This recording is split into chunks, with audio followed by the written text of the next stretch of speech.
Solar system में अर्थ तीसरे number पर सन के चारों ओर चक्कर लगाता है। अर्थ का 3/4 हिस्सा पानी से भरा हुआ है। सिर्फ 3% फ्रेश वाटर है, जिसमें कि 1.2% ड्रिंकिंग वाटर के लिए अवेलेबल है। बाकी हिस्सा ग्लेशियर्स, आइस कैप्स और ग्राउंड वाटर के रूप में मौजूद है। मोस्ट ऑफ वाटर स्ट्रीम्स और रिवर्स से आता है, जिनमें पानी ग्लेशियर्स और रेन वाटर से आता है। लेकिन आज ग्लोबल वार्मिंग के कारण हमारे ग्लेशियर्स, आइस कैप्स टूट रहे हैं, पिघल रहे हैं, तो कहीं जंगलों में आग लग रही है, जिस कारण आज एटमॉस्फेयर का टेम्परेचर बढ़ता जा रहा है और सी वाटर का लेवल भी बढ़ रहा है। अगर आप लोग इस चैनल पे नए हैं तो लाइक कर दीजिए और सब्सक्राइब कर दीजिए, और अगर वीडियो अच्छी लगे तो शेयर कर दीजिए। तो आखिर ग्लोबल वार्मिंग है क्या? लंबे समय में पृथ्वी के तापमान में लगातार हुई वृद्धि को ही ग्लोबल वार्मिंग कहा जाता है, जो कि अधिकतर ग्रीन हाउस गैसेस के बढ़ने के कारण होती हैं, जिसमें CO2, CFC और बहुत सारे पोल्यूटेंट्स होते हैं। तो आखिर ग्रीन हाउस है क्या? ग्रीन हाउस एक तरह का ग्लास हाउस है, जिसके रूफ्स और सभी दीवारें ग्लास की बनी होती हैं, जो कि सनलाइट को अलाउ करता है ग्रीन हाउस के अंदर और सन की हीट को ट्रैप कर लेता है, जिसके कारण रात में भी वो जगह गर्म रहती है।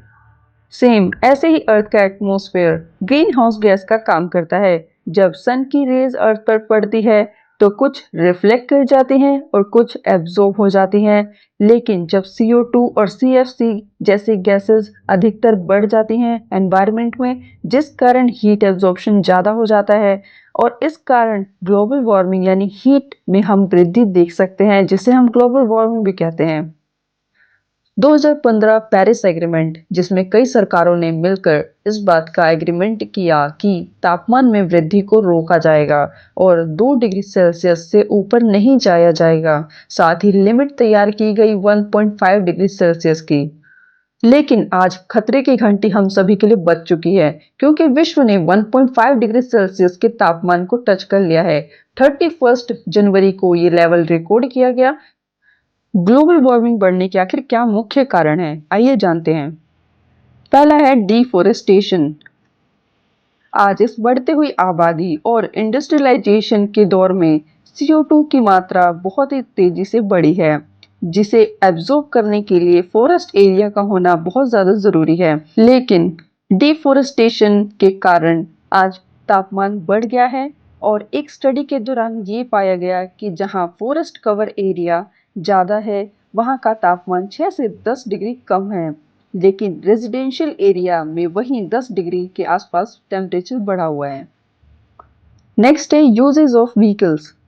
आज हम सभी अपने खुद की प्राइवेट गाड़ियां चलाना पसंद करते हैं बजाय पब्लिक ट्रांसपोर्ट को यूज करने के, जिसके कारण ये गाड़ियां पेट्रोल और डीजल जैसे फॉसिल फ्यूल्स के जलने पर ही चलती है, जिससे बड़ी मात्रा में CO2 गैस रिलीज होती है और ये वातावरण में जाके हीट को एब्जॉर्ब कर लेती हैं, जिससे हमारे वातावरण बहुत ज्यादा गर्म हो जाता है। आज के इस दौर में AC और रेफ्रिजरेटर एक आम सुविधा की तरह है, जो हर घर में मौजूद है, जिसके कारण क्लोरोफ्लोरोकार्बन गैस में बहुत ही तेजी से वृद्धि हुई है, जो कि ओजोन लेयर को जाके नुकसान पहुंचा रहा है और उसे घटा रहा है। इंडस्ट्रियल डेवलपमेंट, BBC के इस डाटा में साफ दिखाया गया है कि 1950 से लेकर अब तक कार्बन डाइऑक्साइड और मीथेन का कंसंट्रेशन कितना ज्यादा बढ़ गया है, जिस कारण सरफेस एयर टेम्परेचर भी बहुत ही तेजी से बढ़ गया है।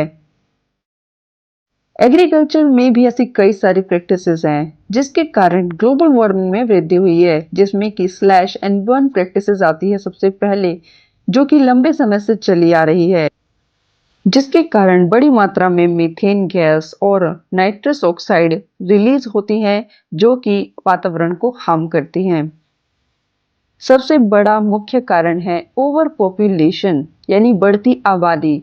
जितने ज्यादा लोग उतनी ज्यादा सांसें सबको चाहिए, जितने ज्यादा लोग उतनी ज्यादा गाड़ियां सबको चाहिए, जितने ज्यादा लोग उतने ज्यादा AC और रेफ्रिजरेटर सबको चाहिए, जिसके इस्तेमाल से हार्मफुल गैसेस रिलीज होती हैं और वातावरण में बढ़ जाती हैं, जिसके कारण ग्लोबल वार्मिंग में लगातार हम वृद्धि देख रहे हैं। सबसे पहले हम जानेंगे ग्लोबल वार्मिंग के प्रभाव। इंक्रीज इन टेम्परेचर, चाहे एयर टेम्परेचर हो, सरफेस एयर टेम्परेचर हो या सी टेम्परेचर, आज इस ग्लोबल वार्मिंग के कारण सभी के तापमान में बहुत ही तेजी से वृद्धि हुई है। मेल्टिंग ऑफ ग्लेशियर्स, आज इस बढ़ते तापमान के कारण हमारे ग्लेशियर्स जो हमारे एटमॉस्फेयर को ठंडा रखने में और तापमान को बढ़ने से रोकते थे, आज वो खुद पिघल रहे हैं और साथ ही टूट रहे हैं। ये लेटेस्ट डाटा है नासा का, जिसके अनुसार 2002 से 2020 तक ग्रीनलैंड ने अब तक 5000 गीगाटन के करीब अपनी आइस को खो दिया है। नेक्स्ट है सी लेवल इंक्रीज। आज आइसबर्ग्स और ग्लेशियर्स के टूटने और पिघलने के कारण सी लेवल में 10 सेंटीमीटर की बढ़ोतरी देखी गई है। लेटेस्ट डाटा 1992 से 2022 तक नासा के द्वारा निकाली गई। साथ ही इसमें ये कहा गया कि 2050 तक ये नंबर 2 से 3 गुना बढ़ जाएगा। सी लेवल बढ़ना यानी टाइड्स, स्टॉर्म्स, फ्लड्स और बहुत सी कंट्रीज और आइलैंड्स का पानी के अंदर सबमर्ज होने का खतरा बढ़ जाना। नेक्स्ट है फॉरेस्ट फायर्स। बिजनेस स्टैंडर्ड की इस न्यूज के अकॉर्डिंग आज इंडिया ने फॉरेस्ट फायर से 38,100 हेक्टेयर ट्री कवर एरिया को खो दिया है सिर्फ 2 दशकों में, यानी 2001 से 2023 के बीच में। सबसे ज्यादा ट्री कवर ग्लोबली बात की जाए तो कनाडा और रशिया ने खोया है। नेक्स्ट है आज हम सभी ग्लोबली 28% ट्री कवर एरिया को खो चुके हैं फॉरेस्ट फायर्स के कारण 2001 से 2023 के बीच में। इंडिया में फॉरेस्ट फायर से सबसे ज्यादा वर्स्ट हिट उड़ीसा और अरुणाचल प्रदेश रहे हैं। नेक्स्ट है क्लाइमेट चेंज।